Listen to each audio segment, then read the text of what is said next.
células madres, como cuando un hombre conoce a una mujer, a veces, no siempre, a veces se fertiliza un huevo que va a ser capaz de descender por las trompas de falopio y poder quedarse en el útero. Y aquí antes se nos decía que habláramos de células madres y estas se van a dividir y en algún momento durante el desarrollo, que es una noción muy peculiar, en algún momento del desarrollo hay aproximadamente 100 células que saldrán de ahí y algunas de ellas se convierten en totipotenciales. No, la célula no es totipotencial, el huevo o óvulo no es totipotencial, no puede ni siquiera fertilizar porque hay que esperar un par de días antes que algunas células lleguen y estas se conviertan en células totipotenciales. Estas células totipotenciales van a empezar a realizar división simétricas hacia células hijas y van a ser igual a las células madres o una división asimétrica. En otras palabras, una de las células va a mantener su totipotencial, su capacidad totipotencial, y la otra va a tener una diferenciación que obviamente es una capacidad de proliferación muy poderosa. Y esto no va a proliferar demasiado. Tendremos muchas células madres y muchas hijas. Incluso más adelante veremos que las células madres son muy raras, pero son muy importantes para la mantención de los tejidos. Primero deberé decirle lo que es una célula. Una célula es una unidad básica de vida. Esta es un sistema formidable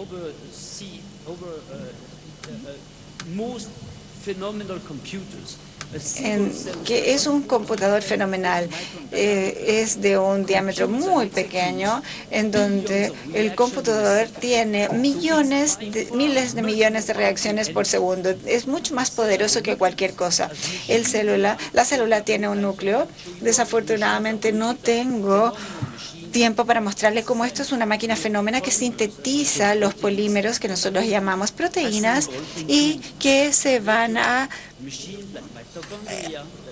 ensamblar hacia mitocondria, que son muchas estructuras y otro tipo de unidades que hacen que esta célula viva, se divida, se diferencie y mueva en un sistema programado. Quizás la célula es, en términos evolutivos, el resultado más importante de la evolución. Las primeras células aparecieron hace varios millones de años atrás y luego un nucleótido apareció más adelante. Luego, la máquina que se encuentra en especies muy primitivas y esa máquina que encontramos en las células humanas son todas iguales. Se mantienen por miles de millones de años y ya se ha conservado totalmente. Se ha mantenido. No piensen que ustedes son mejores que una mosca, que una medusa o cualquier otra cosa que ustedes consideren muy modesta. Este es en sí un sistema exquisito. ¿Cuántas células tenemos entonces? Un adulto humano tiene aproximadamente 100 billones de células. Este no es el déficit de los Estados Unidos, a propósito. Yo estoy seguro que los americanos me lo dirán aquí más adelante. Básicamente, ¿cuántas células tenemos? Hay al menos 200 distintos tipos de células. Entonces, de estas células madres se pueden hacer neuronas, por ejemplo, que son las células más exquisitas y bellas. Y también se pueden hacer muchas de estas células. Acá vemos un dibujo de Ramón y Caral, que es muy respetado. Y él era uno de los primeros anatomopatólogos del mundo y tuvo un premio Nobel. Y esto lo hizo en 1903. Esta es una célula del cerebelo con por lo menos varias colecciones. Esto es lo que nos hace a nosotros caminar, pero esta es una célula bellísima en donde hay muchas ramificaciones.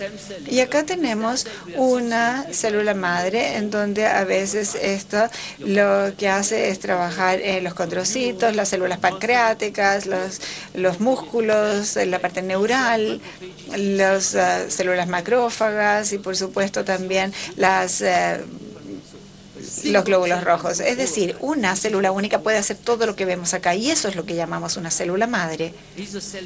Aquí tenemos una célula que es muy compleja y esto fue usado por Mark Miller comparándolo con una simulación del consorcio Virgo. Y esto se ve casi como una célula. Y yo lo que quería decirles es que probablemente aquí hay una provocación, que quizás una célula única es tan compleja como el universo. Y por supuesto me van a matar quizás aquí todos los astrofísicos que hay, pero bueno. En el 2007, la Academia de Estocolmo le entregó el premio Nobel a 3 personas que están acá, que descubrieron los principios de la introducción de genes específicos a ratones, que llamamos las ratas transgénicas, y debido al menos Evans y Smithis, descubrieron las células madre. ¿Qué son las células madres? Bueno, yo les mencioné que cuando se fertiliza el óvulo, este es un óvulo humano donado. Después de 5 días de fertilización en un cultivo de tejido, se empieza a ver la división. Se puede ver mucho. Aquí hay una célula.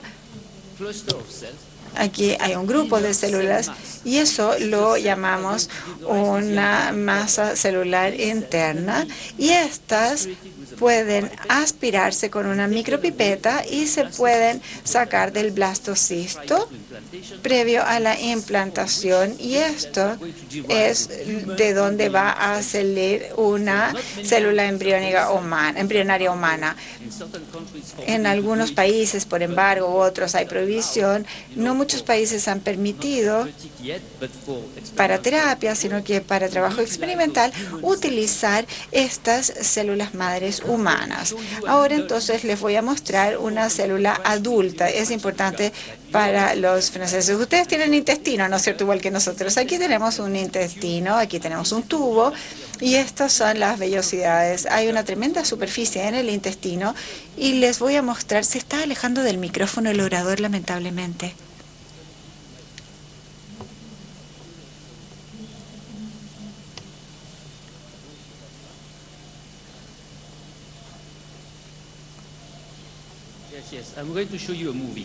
Les voy a mostrar un video.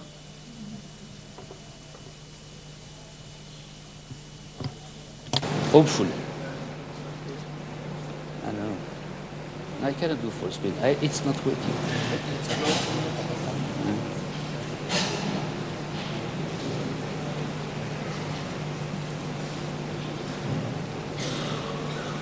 It was working yesterday.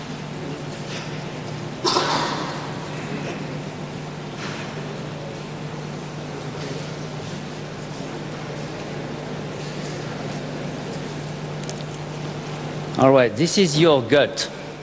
It's like a tube, but the tube has a lot of... Aquí vemos este tubo que tiene muchas vellosidades para poder absorber los alimentos. Y lo que vamos a ver es mucho más dentro de estas vellosidades. Vamos a hacer un corte seccional. Y aquí tenemos uno de estos vellos que son capas únicas. Y esto es lo que se ve cuando se corta. Y abajo tenemos lo que se llama una cripta. Después de 40 años de mucha investigación, hemos identificado dónde está la célula madre del intestino, que es esto que está aquí en azul. Y les voy a decir que la encontramos. La célula azul se va a dividir asimétricamente y crea unas células que se proliferan y ocupan un espacio y van a subir y diferenciarse. Y pueden ver que hay unas células que tienen estos pequeños enterocitos y tienen estas células tipo cáliz, los cilios. Luego vamos a ver la cripta, vamos a ver arriba cómo llega la célula.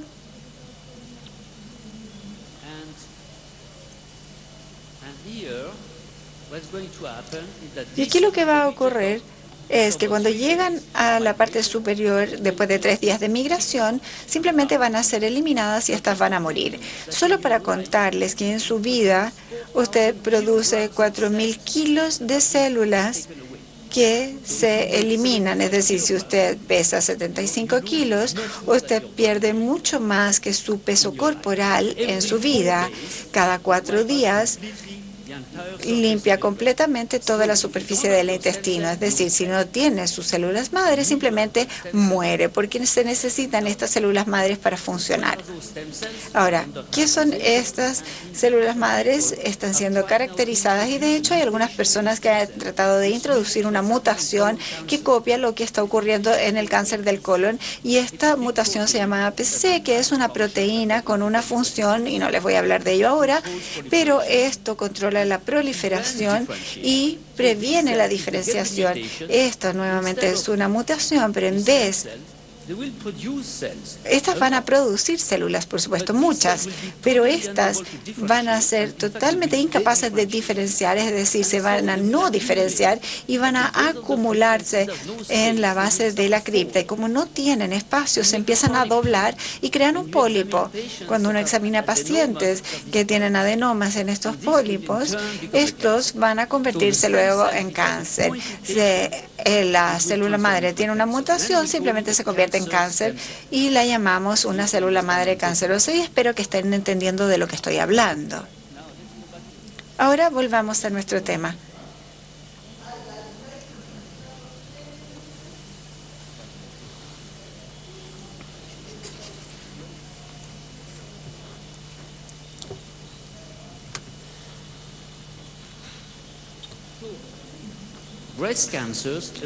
Cáncer de mama es un poco más complejo. Hay muchos tipos de cáncer de mama. Se tiene un cáncer de mama muy diferenciado que viene de las células madres mamarias, y en cada momento de lactación hay que producir muchísimas más que en el resto de las glándulas, pero también hay células que pueden llevar a cáncer de mama, y de hecho no hay una única, no hay un elemento específico. Se dice que esto lleva a distintos tipos de cáncer, y estos ya han sido caracterizados, y se está convirtiendo importante ver todas estas células putativas para poder tratar el cáncer. Y de hecho la idea es como sigue. Hasta el momento la guerra en contra del cáncer ha sido un fracaso en general, y lo que hoy hacemos es tratar con quimioterapia. Quimioterapia mata todas las células excepto las células madres, no matan las cancerosas. Aquí tenemos un tumor con una célula en rojo, que es la cancerosa, y estas células, al ser tratadas con ciertas terapias inespecíficas, se mantienen en el tumor y van a seguir creciendo y diferenciándose. Así, nunca se interrumpe la progresión o avance del cáncer. Pero si se puede encontrar una terapia que pudiera llegar específicamente a las células cancerosas, quedarían solamente aquellas que no son las cancerosas, y habría una capacidad finita de proliferación y desaparecerían. Pero desafortunadamente no hemos podido hacer eso en este momento porque no conocemos lo suficiente, y este será quizás el futuro de las terapias de cáncer.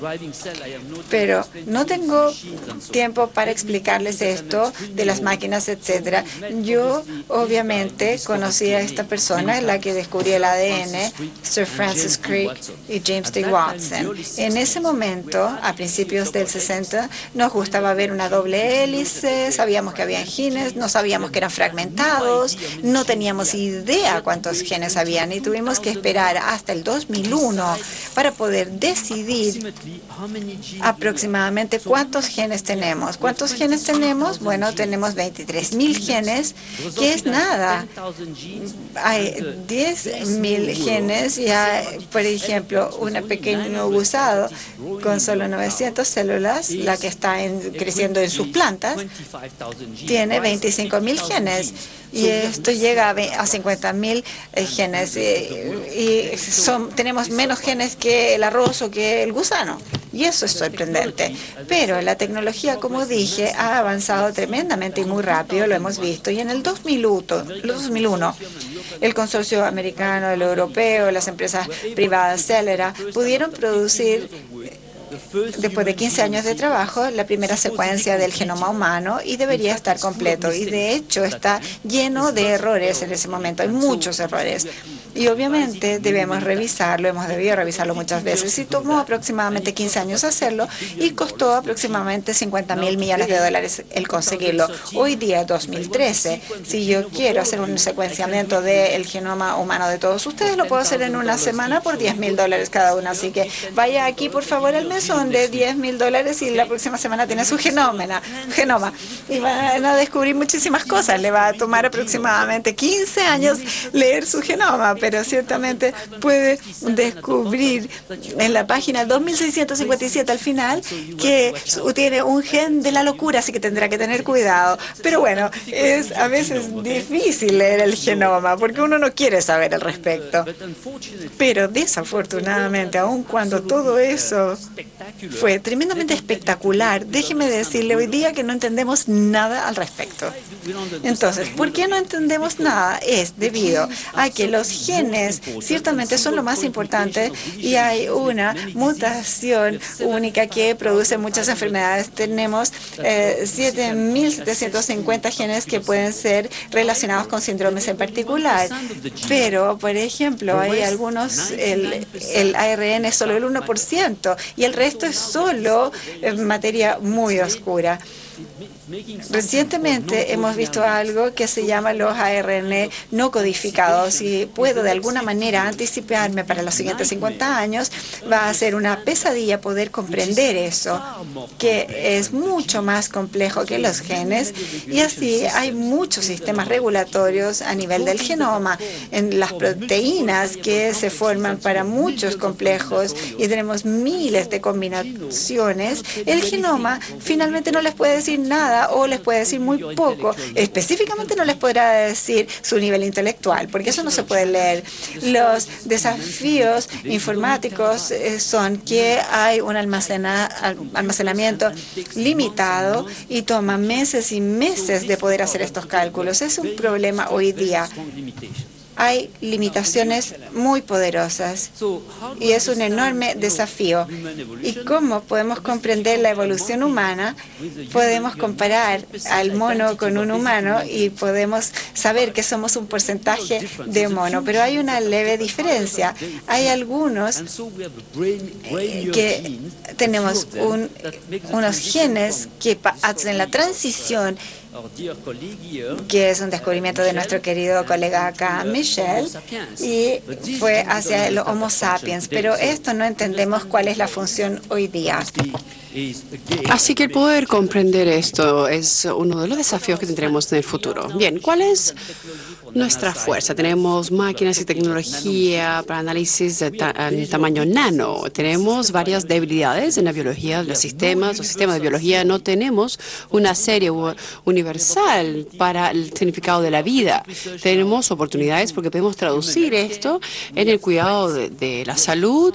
Tenemos muchas veces algunas amenazas que 100% hay personas que están de los fondos para la investigación que hace falta, muchas enfermedades. Tenemos una población que está envejeciendo y tenemos situaciones agravantes que se mencionaron ayer y el día de hoy. Así que las amenazas que tenemos y que teníamos en el 2010 para la humanidad fue un estudio que se hizo y se publicó hace 2 semanas, que son 7 papers que se publicaron en el Medical Journal llamado Lancet, y computaron lo que es la carga de la enfermedad en el mundo. Y lamento decirle que no son los terremotos, son muchísimas otras cosas, mucho más que los terremotos.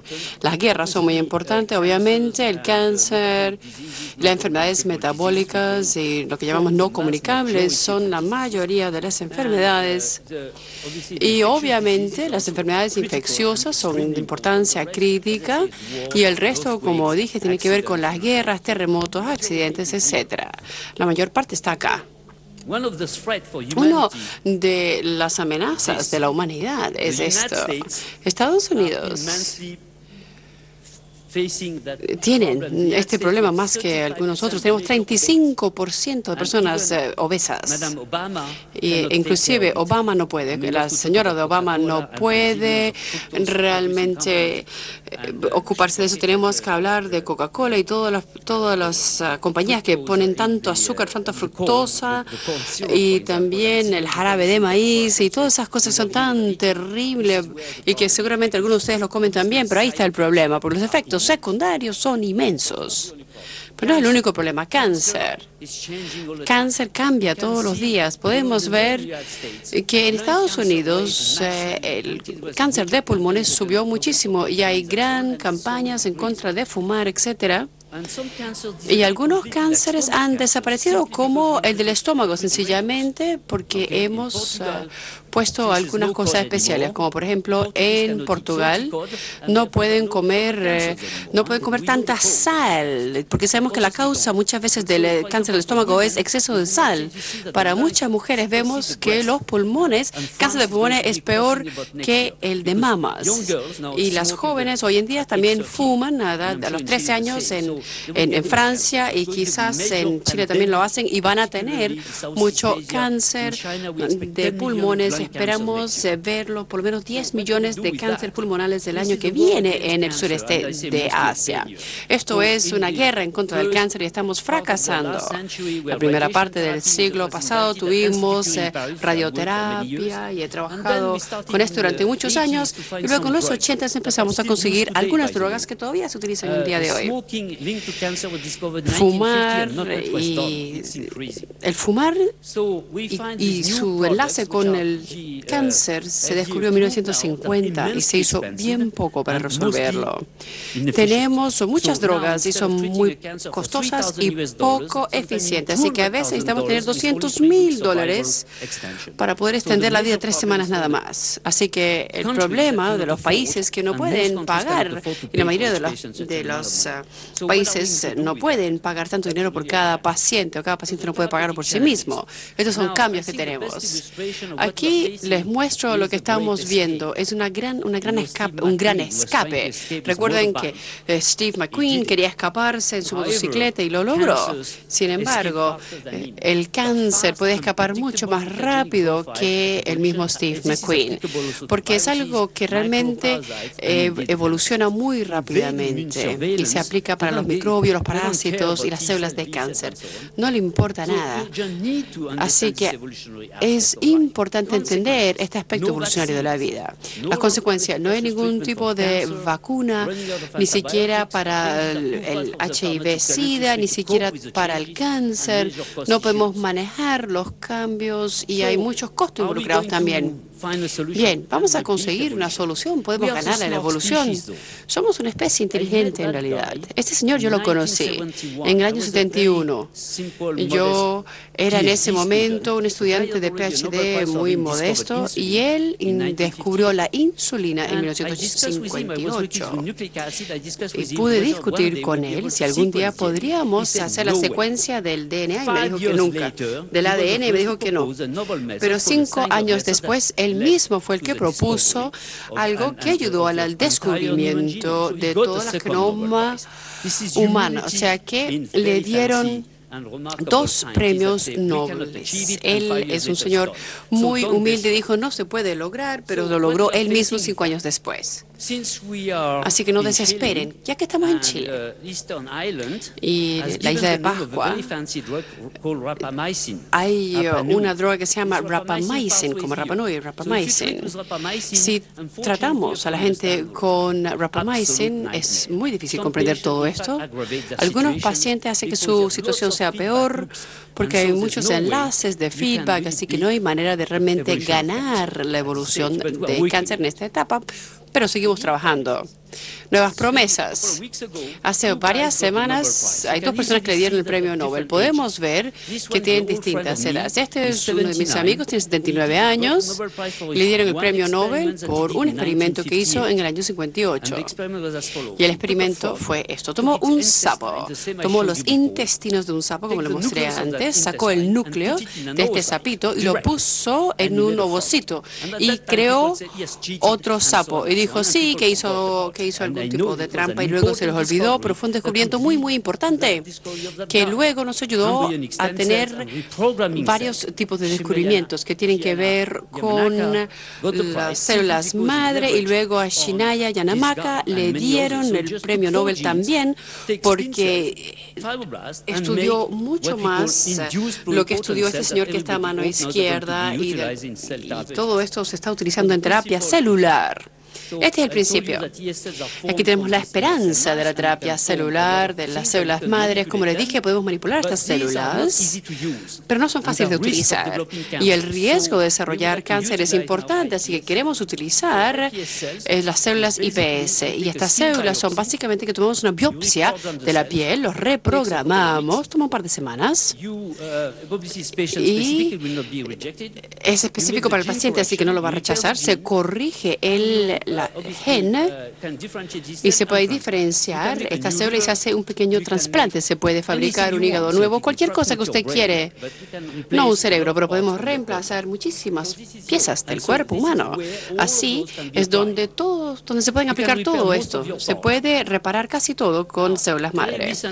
Recientemente se ha hecho un avance importante. Por ejemplo, este paciente se le dio una tráquea artificial que fue fabricado especialmente para él de estas células madre. Este señor iba a morir, pero se pudo criar esta célula con todo este cartílago y es realmente un experimento excelente. Este señor vive. Hay que cuidar. Si usted quiere ser una célula del cerebro, tiene que estudiar. Si se porta mal, va a terminar en el recto, así que tiene que escoger.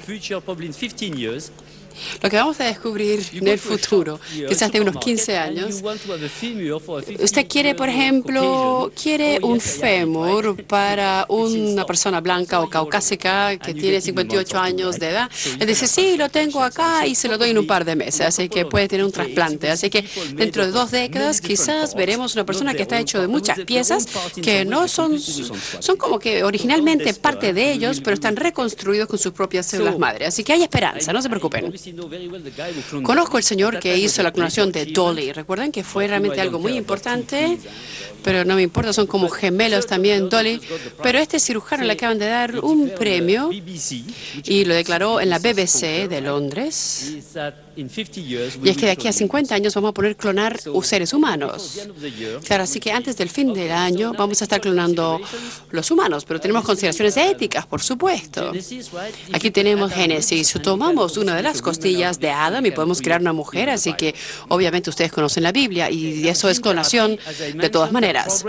Terapia genética. Esto es muy importante porque podemos curar enfermedades críticas, reparar problemas de los ojos, podemos inyectar un vector, por ejemplo, y podemos curar la enfermedad. Esto está en pruebas clínicas, así que todas estas enfermedades que eran incurables están dejando de ser incurables. El problema de Parkinson se está realmente curando a través de terapia de los genes para poder producir dopamina en el lugar correcto, en el momento correcto.